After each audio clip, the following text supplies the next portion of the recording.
সন্তান হারিয়ে বাবা মায়ের আহাজারি।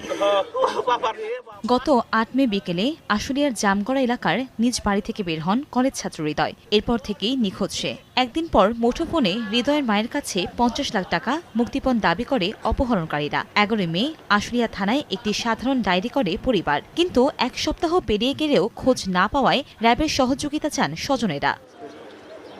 বুধবার রাতে জড়িত সন্দেহে একই গ্রামের পরাণকে আটক করে জিজ্ঞাসাবাদ করে র্যাব। এ সময় মুক্তিপণের টাকা না পেয়ে ক্ষুব্ধ হয়ে হৃদয়ের বন্ধু পরাণ, বাপ্পি, আকাশ ও শাহিন গলায় রশি পেঁচিয়ে তাকে শ্বাসরোধ করে হত্যা করে বলে স্বীকার করে। পরে তার দেয়া তথ্যমতে আশুলিয়া শ্রীপুরের একটি পুকুর থেকে হৃদয়ের লাশ উদ্ধার করা হয়, আর হত্যাকাণ্ডে জড়িত বাপ্পিকে টাঙ্গাইল ও মিরপুর থেকে শাহিনকে আটক করা হয়। বৃহস্পতিবার দুপুরে সংবাদ সম্মেলন করে বিষয়টি জানায় র্যাব। পরাণ এবং আকাশ আরও দুইজনের সহযোগিতায় তার হাত পা বেঁধে ফেলে